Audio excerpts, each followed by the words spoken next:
maraim-baovao fiombonam-bavaka anomboana ny tontolo andro miaraka amin'ny tompo isan'andro amin'ny ora sasany maraina ao amin'ny FJKM misotro fitiavana.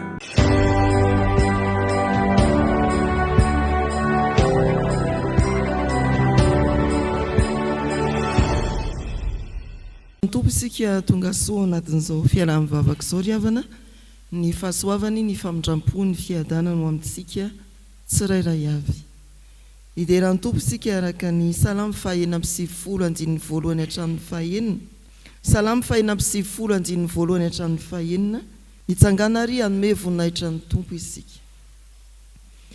Hoy ny mpanao salamo: mihira firam-baovao an'i Jehova, mihira ho an'i Jehova ary tany rehetra, mihira ho an'i Jehova misaora ny anarany, lazao isan'andro isan'andro ny famonjeny mahafaly, ambara ho any amin'ny jentilisa ny voninahiny, ary any amin'ny firenena rehetra ny fahagaga nataony. Fa lehibe Jehova ka mendrika hoderaina indrindra, sady matahotra fa ambony Andriamanitra rehetra. Fa ny Andriamanitra ny firenena dia tsinotsinona, fa Jehova ny nanao ny lanitra. Fa mirapiratana azy voninahitra no eo anatrehany, hery sy fahatsaran-tarehy dia eo amin'ny fitoerany masina. Amen. Hivavaka isika miombom-peo amin'ny mpanao salamo izahay ry tompo, fa ianao no tompo ny fahefana rehetra, ianao ilay nanao ny lanitra sy ny tany ary izay rehetra eo aminy. Ny fihirana fiderana sandratray na dia efa ela aza no niarahanay tamin'izany dia aterinay ho toy ny fanandratana fiderana vaovao indray amin'ity maraina vaovao ity. Misaotra anao no ny tena sy ny fanahy nomena ho anay, enti manome voninahitra anao. Misaotra anao no ny zava-boary manodidina anay, isitrahanay nomenao maimaim-poana ireny, mankasitraka ny amin'ity fotoana ity, izay azahoanay manetry tena indray eo anoloan'ny fahamasinanao, ka mangata-pamelana. Ny anavaozanao ny fanahy masina iorina aty anatinay, ny amindranao foka amelanao ny fahadisoana vitanay, ny tsara tsy nataonay. Angatahanay ny aniranao ny fanahy masina ho an'ny fiangonana mivory amin'ny anaranao, naizanaiza manerana izao tontolo izao, ary amin'izao fotoana iombonana eto izao, dia ho tsapanay ene no ny asan'ny fanahinao, fa tianao zava-baovao amin'ny fiangonanao ianao, ka aniraka ny fanahy masina anam-pahefana amin'ny tsirairay avy. Mitenena ary tompo fa miaino izahay mpanomponao amin'ny anaran'i Jesosy. Amen. Voalahatra ho anjara mofinainantsika amin'ity anio ity ny salamo fahasivy amby valopolo manomboka eo amin'ny andininy fahadimy hatramin'ny fahaefatra ambin'ny folo. Salamo fahasivy amby valopolo andininy fahadimy hatramin'ny fahaefatra ambin'ny folo. Amin'ny anaran'ny tompo, ary ny lanitra hideran'ny fahagagana ataonao Jehova ho, ary ny fahamarinanao koa ao amin'ny fiangonan'ny olo-masina. Fa iza ny an-danitra no mitovy amin'i Jehova, ary iza amin'ny zanak'ireo Andriamanitra no manahaka an'i Jehova, dia Andriamanitra mahatahotra indrindra eo amin'ny fiangonan'ny olo-masina, ary hajain'izay rehetra manodidina azy. Jehova Andriamanitra ny maro, iza no mahery tahaka anao, Jehova, ary manodidina anao ny fahamarinanao. Ianao manapaka ny fisavonan'ny ranomasina, raha manonja ny alina dia mampitsahatra azy ianao. Ianao nanorotoro-Rahaba ho tahaka izay voavono, ny sandrinao mahery no ampielezanao ny fahavalonao. Anao ny lanitra, anao koa ny tany, izao tontolo izao izay rehetra eo aminy, ianao no nanorina azy. Ny avaratra sy ny atsimo, ianao no nahary azy, ny anananao ny obiony tabara sy Hermona. Manan-tsandry mahery ianao, mahery ny tananao, avo ny tananao ankavanana. Rariny sy fitsarana ny fanorenany seza fiandriananao, famindram-po sy fahamarinana no mialoha ny tavanao. Amen. Ray masinao, manamasinana amin'ny fahamarinana, ny teninao no fahamarinana. Amen. Salamo fahasivy amby valopolo andiny fahadimy hatramin'ny faefatra ambin'ny folo. Ny fahasoavan'ny tompo ny asan'ny fanahy masina ho amintsika rehetra ry havana. Salamo fahasivy amby valopolo manomboka ny firana ny famindrampon'Andriamanitra ary ambara hoe mpanoratra miavaka nanoratra izany voatonona eo amin'ny fiandohana masikila nataony etana Ezraita. Etana Ezraita. Rehefa mamaky ny andiny fahadimy hatramin'ny faefatra ambin'ny folo isika dia tena afaka manambara fideranan'Andriamanitra lay tompony fahatsarana ary indrindra lay tompony hery sy ny fahefana. Eo amin'ny andiny fahadimy sy fahaenina dia milaza ny fahalebiazan'Andriamanitra sy ny voninahiny tsy azo ampitahina amin'ireo manodidina azy. Ny fahefany ambonin'ny zavatra rehetra, ny andininy fahasivy hatramin'ny fahafolo. Ny mahampamorona an'Andriamanitra ny andininy faha-raika ambin'ny folo sy faharoa ambin'ny folo, ary ny heriny sy ny fahamarinany eo amin'ny fitondrany, andininy fahatelo ambin'ny folo sy ny fahaefatra ambin'ny folo. Horaisitsika arak'izany ny andininy fahasivy sy fahafolo, izay manamarika indrindra ny fahefan'Andriamanitra ambonin'ny zavaboary rehetra. Ny fahefan'Andriamanitra ambonin'ny zavaboary rehetra. Ndeha iarahantsika mamaky amin'ny anaran'ny tompo izany ry havana manao hoe: ianao manapaka ny fisavonan'ny ranomasina, raha manonja ny aliny dia mampitsahatra azy ianao. Ianao nanorotoro an-Rahaba ho tahaka izay voavono, ny sandrinao mahery no nampelezanao, ny fahavalonao. Fahefan'Andriamanitra ambony zavaboary rehetra. Voalaza eo ny ranomasina ary voatondra eo koa ny amin'ireo fanjakana mahery tamin'izany fotoana izany. Manapaka amin'ny fahefan'ny tompo, mampitony ny fahoriana, ny herisetra ary ny onja rehetra. Izay ny eo amin'ny andininy fahasivy, mampitony ny fahoriana, ny herisetra ary ny onja rehetra. Eo amin'ny andininy fahafolo, manapaka amin'ny fahefan'ny tompo ary mandresy ireo mpireare eo amin'ny tantara. Mampitony ny herisetra, ny fahoriana ary ny onja rehetra ny tompo. Ny ranomasina dia ilazana ny hery, mikomy manoloana ny fametrahan'Andriamanitra, ny fitoniana, ny filaminana eto amin'izao tontolo izao. Andriamanitra mametraka fitoniana sy filaminana, fa misy kosa hery mikomy amin'Andriamanitra, mikendry fikorontanana, tsy firindrana, tsy filaminana eto amin'izao tontolo izao. Filazana hoe ny ranomasina eo amin'ny andininy fahasivy, manapaka amin'ny fisavonan'ny ranomasina, raha manonja ny alina dia mampitsahatra azy ianao. Tentina amin'ny teny hoe ny hery voajanahary izay tsy voafehantsika dia voafehan'Andriamanitra. Tsy misy hery voajanahary izay mampikorotana, mampanonja an'izao tontolo izao tsy ho voafehan'Andriamanitra. Tsy misy zava-mitranga eo amin'ny tantara na ny toe-javatra miseho amin'ny fiainantsika tsirairay tsy ho voafehan'Andriamanitra. Ananan'Andriamanitra fahefana izany. Tsy afaka miala amin'ny fahefan'Andriamanitra. Ny trangan-javatra rehetra amin'ny teny hoe ranomasina sika ry hava dia zavatra midadasika tsy hita pesipesena, tsy voarefy izany, tsy hita fiafarana.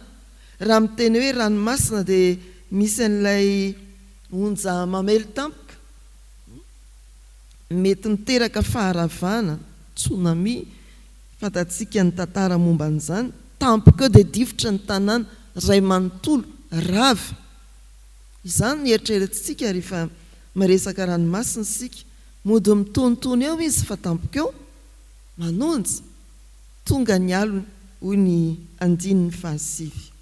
Fa na inona fidadasiky ny ranomasina hiesy atoaina ao anatiny na manahoana erisetra mety mitranga eo amin'ny fiarahamonina eny any atokantrano ho an'ireny mpianakaviana indraindray koa sika ireny mpianakaviana maherisetra amambady aman-janaka dia izao ihany voafehan'Andriamanitra eny ary te hametraka ny filaminana ny fitoniana malona ny onja samihafa ny herisetra sy ny fahoriana eo amin'ny fiainantsika Andriamanitra. Tsy Andriamanitra mamorona fotsiny Andriamanitra fa Andriamanitra mitondra amin'ny filaminana sy ny firindrana izy. Fa mbola lazaina amin'ny ranomasina koa, ranomasina misy havoana dia araka ny voalaza tany am-piandohanana hoe ny fikorontanana vokatry ny fikomiana amin'Andriamanitra, fikorontanana vokatry ny ota.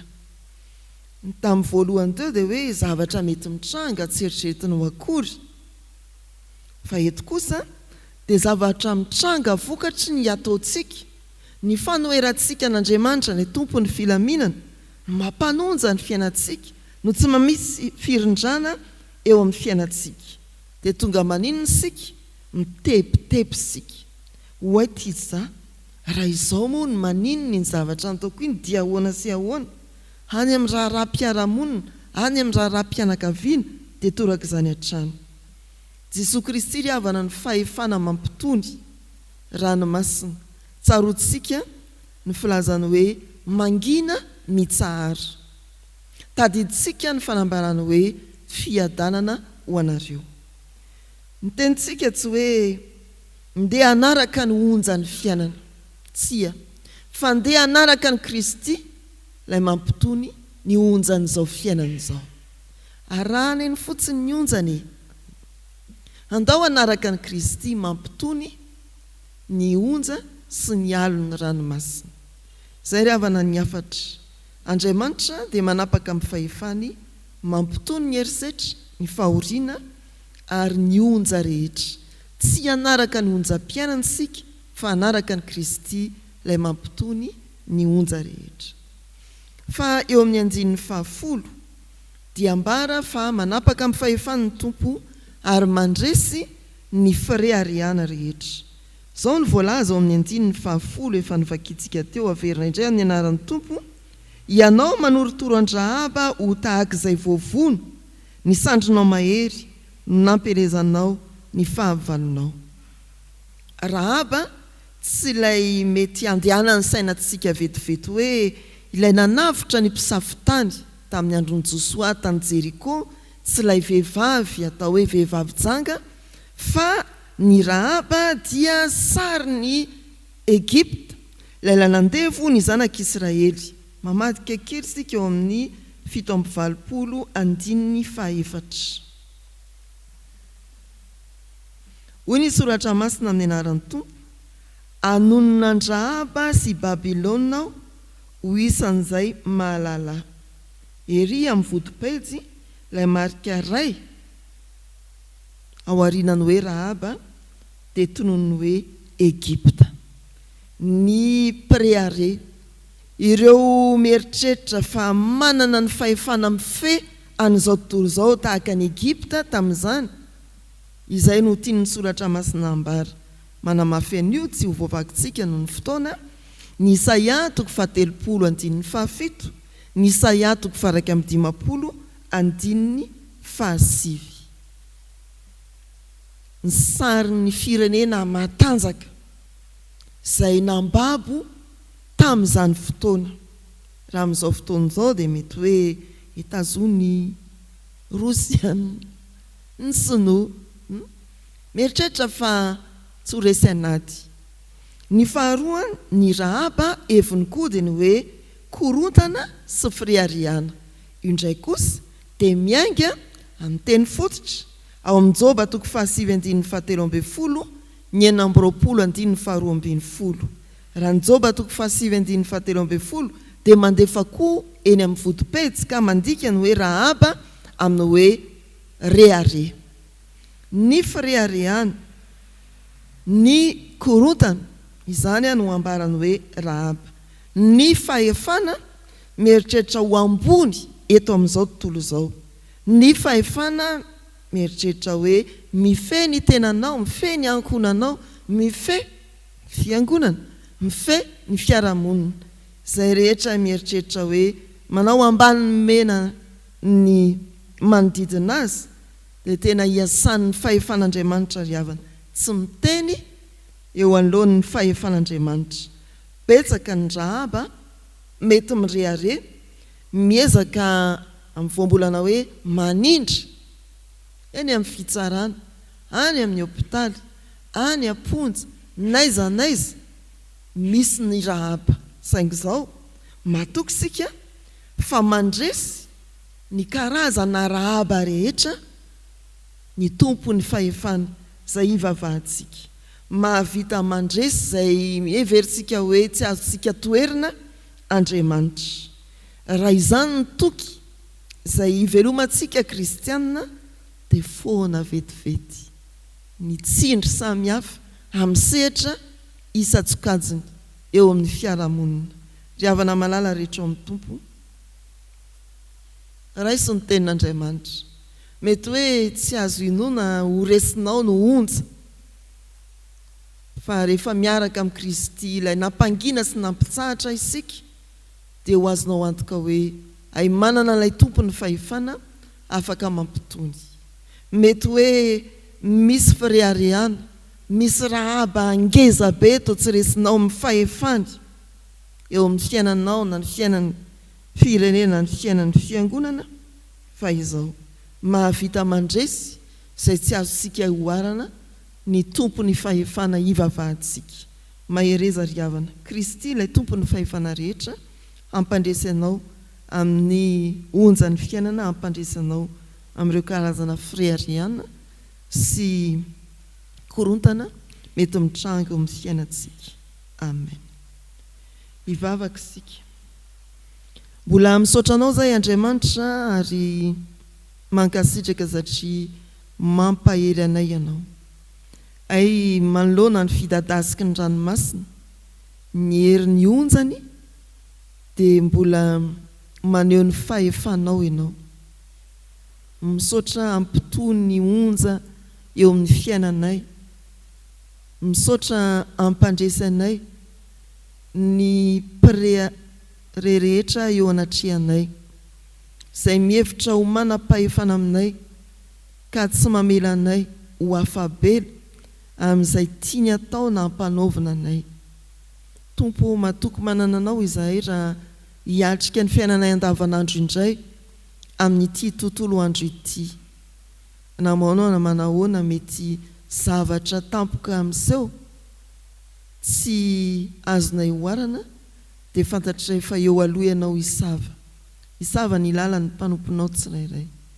Na tohinona mety vesatra eo antsorokay tsindry mahazo anay amin'ny andraikitray dia mananteny izahay fa mbola eo amboniny izany rehetra izany ianao ary afaka namaivana anay, analalaka koa ny lalanay. Apetraka eo am-pelatananao ny momba anay ara-panahy, ny ara-pahasalamana sy ny ara-batana ary indrindra ny ara-tsaina. Tonononay ao aminao indrindra ny ankonanay, misy miaraka aminay eto izy ireny, misy tsy miaraka aminay koa na any amin'ny farany lavitra na farany akaiky. Tompo Andriamanitra ny lavitra sy ny akaiky ianao, vangio sy jereo izy ireo ary tolory tanana amin'ity tontolo andro ity.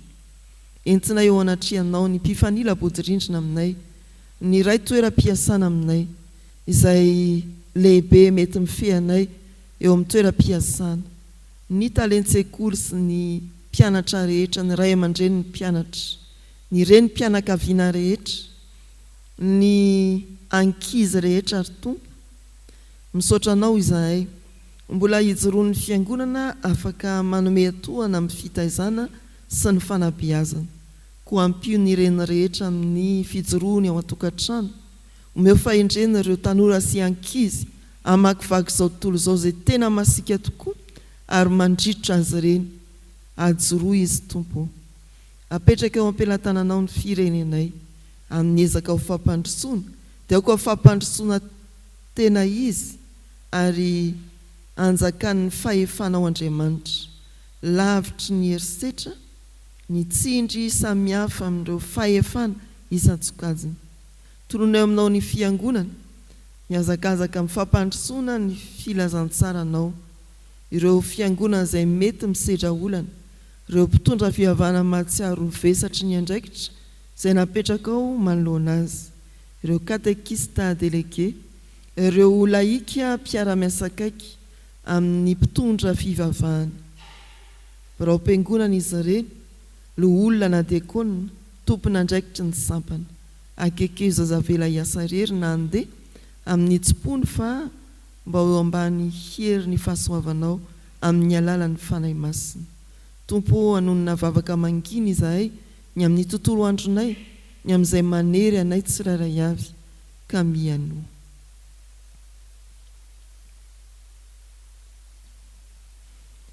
Ho fanantenanay anao Andriamanitra ray mifehy ny zavatra rehetra amin'ny fahefanao, dia rahanay manonona ny vavaka nampianarin'ny Tompo manao hoe: Rainay izay ny an-danitra, ho masinina ane ny anaranao, ho tonga ane ny fanjakanao, atao ane ny sitraponao ety an-tany ho tahaka ny an-danitra.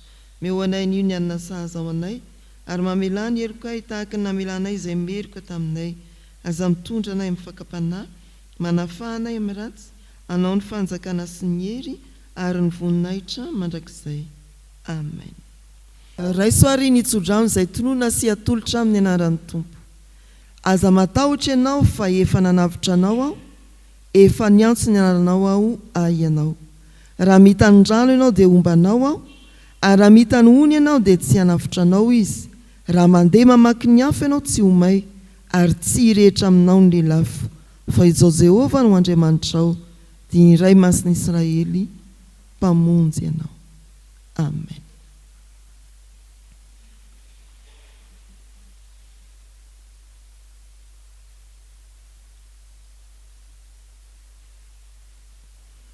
Ho an'Andriamanitra irerianany ny voninahitra, amin'ny anaran'ny Ray sy ny Zanaka ary ny fanahy masina.